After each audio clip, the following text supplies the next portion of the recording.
आपको अगर कहें तो तोड़कर दिखाई देता हूँ। तो ये देखिए किस तरीके से फोके बने हैं, ये आप देख पा रहे हैं। बिल्कुल लेयर अलग है, ऐसा नहीं कि आलू हमारा मैश हो गया। ये देखिए, ये परत मैंने आपको खोलकर दिखाई। तो ये आलू से हटकर हमारी लेयर है और बिल्कुल अलग से लेयर है। हंसते खेलते कुकिंग चैनल देखने वाले मेरे सभी व्यूअर्स, सभी दर्शकों को मेरा प्यार भरा नमस्कार। आज हम आपके साथ ऐसे पकौड़े शेयर करने जा रहे हैं जो कि सभी ने बनाए होंगे, सभी ने खाए होंगे, जिनका नाम है आलू के पकौड़े। अलग अलग विधि से कोई काट कर बनाते हैं, कोई किसी तरह से बनाते हैं। तो हम पटेटोज के चिप्स बनाकर उसके पकौड़े बनाएंगे। क्रंची वाले चिप्स नहीं, सिर्फ स्लाइसेस करके और हम बनाएंगे। तो इन्हें मैंने अपने स्टाइल में रखा है। तो चलिए झटपट से रेसिपी देख लेते हैं। ये पकौड़े इतने स्वादिष्ट होते हैं कि बच्चे हों कोई भी हो, हंसते खेलते से खाकर ख़त्म कर देते हैं। तो चलिए स्टार्ट करते हैं। इसके लिए हमने सबसे पहले आलू लिए हैं। 3 मीडियम साइज़ के आलू ले लीजिए आप, जैसे आपके घर की ज़रूरत हो आप उतने आलू ले लीजिए। तो आलू को हम ले लेंगे और एक किसी भी किचन टॉवल या फिर साफ रुमाल से हम इन्हें थोड़ा सा पोंछ लेंगे। हम ये आलू के स्लाइसेस करेंगे। तो देख लेते हैं कैसे करने हैं। ध्यान रखिएगा कि आलू की जो थिकनेस है वो बहुत ज़्यादा पतले ना रहें और बहुत ज़्यादा मोटे भी ना रहें। तो आप देख पा रहे हैं। तो इस तरीके के आलू के स्लाइसेस हमें करने हैं। तो हमारे पोटैटो के चिप्स स्लाइसेस निकल के तैयार हैं। तो चलिए आगे का प्रोसेस देख लेते हैं हमें क्या करना है। तो फ्रेंड्स, हमने इसका पानी निकाल लिया है और इन स्लाइसेस को आप 3-4 मिनट के लिए कहीं फरेरे कर दीजिए, किसी किचन टॉवल या फिर साफ कपड़े पर, जो कि आपके पर्सनल यूज़ के लिए आप यूज़ ना करते हो, किचन के पर्पज़ से ही यूज़ करते हो, अलग से कोई कपड़ा हो तो उस पर आप इन्हें निकाल कर फरेरा कर सकते हैं। ये हम क्यों कर रहे हैं? ये इसलिए कर रहे हैं क्योंकि इससे ना थोड़े से इनका जो पानी आप देख पा रहे हैं, ये शाइन आ रही है पानी की, तो ये थोड़ा सा ड्राई भी हो जाएंगे। और साथ साथ जब हम इन्हें बेसन में डालते हैं ना, तो हमारे बेसन की कंसिस्टेंसी बहुत लिक्विड ही नहीं होती। तो अगर ज़्यादा लिक्विड हो जाएगा तो फिर पानी उसमें रिलीज़ कर देंगे, तो बैटर हमारा बहुत ज़्यादा रनी कंसिस्टेंसी का हो जाएगा, जो कि हमें नहीं चाहिए। तो इसलिए हम थोड़ा सा यहाँ पर फरेरा कर रहे हैं। इस तरीके से आप भी ज़रूर से कीजिए।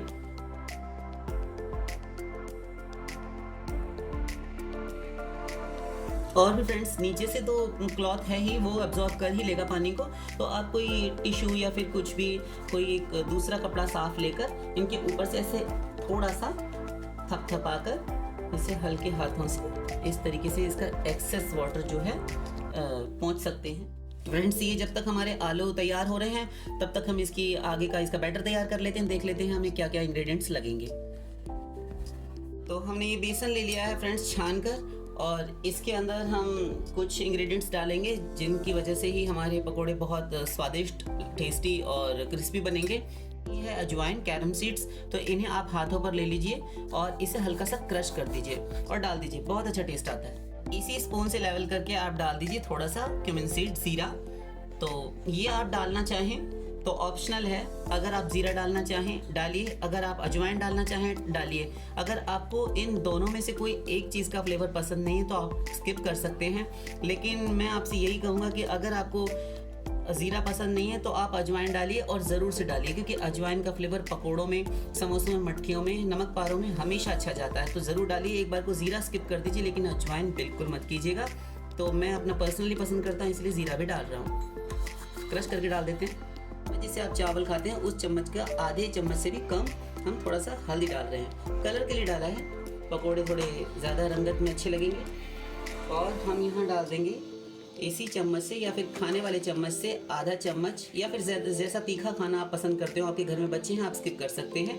तो ये लाल मिर्च पाउडर है, बारीक लाल मिर्च पाउडर। एक हीट फुल थोड़ा सा ऊपर ढेरी उठी हुई है, ये वाला चम्मच, या फिर खाने वाला आधा चम्मच धनिया पाउडर। और ये हमारे पास कुछ कुटी हुई लाल मिर्च है, या फिर आप कह सकते हैं चिली फ्लेक्स है। तो आप ये ज़रूर से डालिए। मैं डाल रहा हूँ यही वाला 1 चम्मच, या मेरे पास थोड़ा सा ये 1.5 चम्मच है, तो डाल दीजिए आप। इसका फ्लेवर और इसका टेस्ट बहुत अच्छा लगता है। और जब ये ऊपर क्रस्ट आ जाता है ना चिप्स के ऊपर, तो यानी हमारे पकौड़ों पर, तो बहुत ही अच्छा लगता है। तो आप ज़रूर से डालिए। 3 से 4 चुटकी हींग पाउडर, या फिर आपकी जैसी हींग है आप डाल लीजिए। स्ट्रॉन्ग है आपकी तो आप थोड़ा कम डाल सकते हैं। मेरी भी स्ट्रॉन्ग ही है, इस वजह से टाटा संपन्न की हींग है तो थोड़ा स्ट्रॉन्ग फ्लेवर होता है, इसलिए मैंने थोड़ी कम ही डाली है। अब हम इसमें डालेंगे 2 से 3 बारीक कटी हुई हरी मिर्चें, थोड़ा सा कटा हुआ हरा धनिया है, फ्रेश हरा धनिया है, ये 2 से 3 चम्मच बड़े चम्मच आप डाल सकते हैं। ये है हमारी कसूरी मेथी, यही चम्मच से या फिर खाने वाला आप 1 चम्मच ले सकते हैं। तो ये कसूरी मेथी हीप फुल है, यानी खाने वाला 1 चम्मच भर के आराम से है। तो ये आप हाथों पर क्रश करके इसे ज़रूर डालिए, डाल देते हैं, बहुत अच्छा टेस्ट आता है, फ्लेवर भी बढ़ जाता है। ये है हमारा गरम मसाला, आप कोई और मसाला डालना चाहें डाल सकते हैं। मैंने इसे ये छोटे चम्मच से 3/4 चम्मच या फिर खाने वाला आधा चम्मच से कुछ कम आप ये गरम मसाला डाल सकते हैं, डाल दीजिए। फ्रेंड्स, ये सारे ड्राई इंग्रेडिएंट्स हमने इसमें डाल ली हैं और हरा धनिया हरी मिर्चें भी डाल ली हैं। तो जैसे कि आप देख पा रहे हैं, तो इसे हमें सबसे पहले इसी तरह से ड्राई फॉर्म में ही अच्छी तरह से किसी बलून विस्क से या फिर आपके पास इलेक्ट्रिक बीटर है या चम्मच से, किसी लेडल से आप मिक्स करना चाहें कर सकते हैं। तो पहले आप इन्हें सूखा ही एक बार अच्छी तरह से मिक्स कर लीजिए। हमने नमक नहीं डाला है, बाद में डालेंगे, तो पहले इसे हम अच्छी तरह से फेंटेंगे। तो देख लेते हैं आगे और इसमें क्या इंग्रेडिएंट्स डालने हैं सीक्रेट, जिसकी वजह से हमारे पकौड़े बहुत ज़्यादा क्रिस्पी और क्रंची बने। तो देख लेते हैं। और फ्रेंड्स, साथ में हमें डालना है ये 1 टेबलस्पून रिफाइंड ऑयल या फिर आप कोई भी कुकिंग ऑयल जो आप घर में यूज़ करते हैं वो आप डाल दीजिए। थोड़ा सा और डालेंगे, यानी 1.5 चम्मच या 1.5 टेबलस्पून आप रिफाइंड ऑयल डाल दीजिए। तो ये डाल देते हैं। फ्रेंड्स, आप ये सोचें कि ये क्या है, तो ये हमारा है पोहा, जो घर में आप पोहा बनाने के लिए यूज़ करते हैं ना, बस वही है और कुछ नहीं है। आप चाहे तो इसके लिए सूजी या फिर आप कॉर्नफ्लावर, कॉर्न स्टार्च या फिर अरारोट पाउडर, जो कि आप टिक्की बनाने में टिक्की वाले यूज़ करते हैं, वो डाल सकते हैं। अगर नहीं है तो पोहा हम सभी लोगों के घरों में मौजूद रहता है, तो आप पोहा ले लीजिए। पोहा कितना है आप ये देखें, तो पोहा क्वांटिटी में हम नापे तो खाने वाले 3 से 4 चम्मच ये पोहा है। अच्छी तरह से फाइन कर लीजिए। तो ये सूजी से भी ज़्यादा बारीक कर लेंगे, कोर्स नहीं है, ये बारीक है। और बाकी ये इसमें जाकर जब हम इसे घोलेंगे उस वक्त पूरी तरह से घुल जाएगा। तो डाल देते हैं।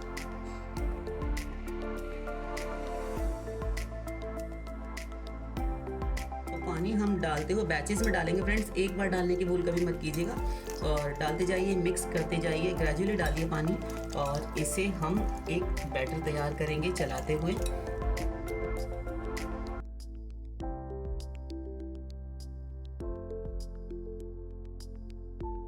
चीज़ मैं यहाँ और आपके साथ शेयर करता चलूँ, हम इन पकौड़ों को बिना किसी यीस्ट, बिना किसी सोडा, ये खाना सोडा जिसे कहते हैं, सोडा बाइकार्ब, उसके बिना हम बना रहे हैं। और आप भी यूज़ मत कीजिए। वजह क्या है? वजह ये है कि फ्रेंड्स, जब हम सोडा बाइकार्ब यूज़ करते हैं तो हमेशा हर रेसिपी में ऑलमोस्ट उसके कारण, जब हम डीप फ्राइंग वाली कोई रेसिपी तैयार कर रहे हैं तो सोडा के कारण हमारी रेसिपी जो है वो हमारे खाद्य पदार्थ फटाफट से ऑयल ज़्यादा अब्जॉर्ब कर लेते हैं, जो कि बहुत ज़्यादा हैवी और ऑयली हो जाता है। फिर आपको खट्टी डकार या एसिडिटी प्रॉब्लम, गैस्ट्रिक प्रॉब्लम हो सकती हैं। तो सोडा कम से कम यूज़ कर लीजिए और इसमें तो बिल्कुल मत कीजिए। इसे हम अच्छी तरह फेंट रहे हैं और यहाँ सोडे का क्रंचीनेस देने के लिए कोई काम है नहीं। फालतू में सोडे के चक्कर में मत पड़ी कि हमें करारा बनाना है या फिर बेकिंग पाउडर, तो कोई यूज़ ही नहीं है। हमने इसके अंदर करारेपन के लिए पहले से ऑयल डाला है और साथ साथ इसमें डाला है पोहे का पाउडर। उठाकर हम रख देंगे एक जगह, ढक्कन लगाकर कवर करके 5 से 10 मिनट के लिए वेट कर लेते हैं। तो ये बैटर को रखे हुए हमारे 15 मिनट हो गए हैं। इसे देख लेते हैं कि कहाँ इसका क्या हाल है। तो ये देख पा रहे हैं आप, मैंने कहा था आपसे कि गाढ़ा हो जाएगा। बेसन ने हमारे पानी अब्जॉर्ब कर लिया, साथ में पोहा पाउडर जो हमने डाला है वो भी। तो ये वापस से उसी कंसिस्टेंसी का हो गया। तो इसके लिए हम फिर से इसमें पानी डालेंगे और 3 से 4 टेबलस्पून पानी डालकर इसे थोड़ा सा, इसकी विस्कोसिटी जो है वो थोड़ा सा इसे पतला कर लेंगे हम। अब बहुत ज़्यादा मोटी गठानों के रूप में हमारा ये बेसन का जो बैटर है ये नहीं गिर रहा है, आप देख पा रहे हैं। तो ये अब वो जो गिर भी रहा है तो वो तो सिर्फ धनिया का के पत्ते हैं, इस वजह से लग रहा है आपको। तो ये इस तरीके का हमारा बैटर होना चाहिए। तो चलिए हम पकोड़े बना लेते हैं फटाफट से। उससे पहले एक सीक्रेट इंग्रेडिएंट और है जिसकी वजह से इसका टेस्ट बढ़ जाएगा। वैसे तो सारी चीज़ें ही हमने इसमें टेस्ट इन्हांस करने वाली डाली हैं, और वो है ये कुटा हुआ खाने वाला आधा चम्मच या 1 चम्मच धनिया के बीज आप डाल सकते हैं। साबुत धनिया के बीज मैंने इसमें डाले हैं फ्रेंड्स, जल्दीबाजी में अगर आप नहीं देख पाए तो उसके लिए I am really sorry for that. इसमें हम डालेंगे स्वाद अनुसार नमक। तो ये छोटा चम्मच मैंने डाला, क्योंकि पटेटोस में तो कोई सॉल्ट है नहीं, तो हम इसमें खाने वाले चम्मच के 3/4 चम्मच या फिर स्वाद अनुसार नमक डालेंगे। तो जब तक हमारा ये बेसन तैयार हो रहा है, नमक इसमें घुलता है, हम आगे का प्रोसेस देख लेते हैं कि हमें क्या करना है। तो उसके लिए हमने गैस पर कढ़ाई रख ली है फ्राइंग के लिए, और हम गैस ऑन कर देंगे। गैस हमने ऑन कर लिया है और हमने ये इसमें फ्राइंग के लिए ऑयल डाला है। तो जिस तरीके से आप पकौड़े तलने के लिए हमेशा अपने घरों में ऑयल लेते हैं, उतनी मात्रा में आप तेल ले लीजिए।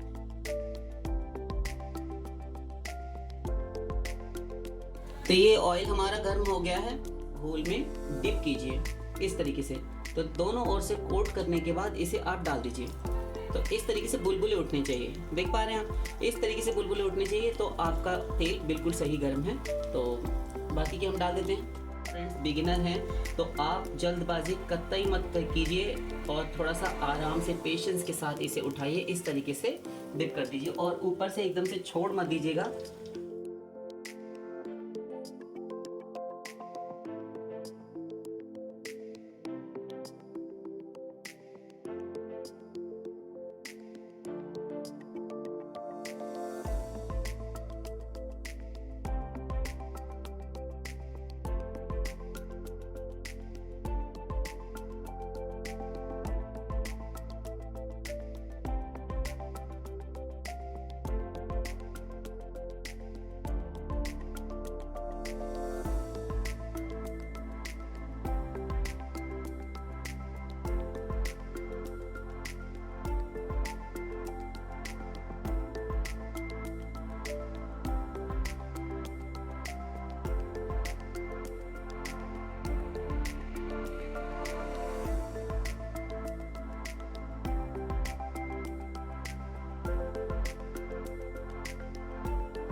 तो लीजिए बनकर तैयार हैं हमारे पोटैटो चिप्स के पकोड़े, और ये बहुत ही क्रंची बने हैं। अगर आप आवाज़ सुनना चाहें,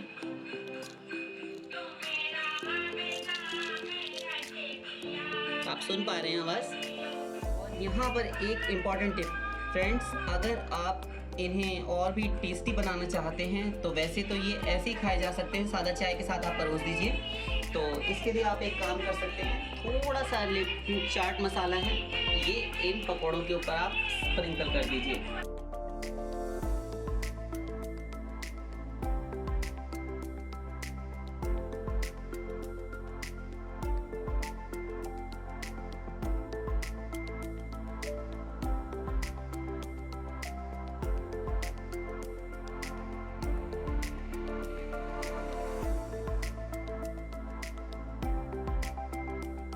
तो लीजिए फ्रेंड्स, बनकर तैयार है हमारे पोटैटो चिप्स के पकोड़े या फिर क्रंची आलू के पकोड़े, और खट्टी मीठी चटनी, हरी धनी पुदीने की चटनी, और साथ में मीठी सौंठ जिसकी रेसिपी मैं आपके साथ शेयर कर चुका हूँ, या फिर टमाटो सॉस, शेजवान सॉस, किसी भी चटनी के साथ आप परोस दीजिए, या फिर चाय के साथ। इनके साथ गर्मा गर्म चाय हो जाए तो क्या बात।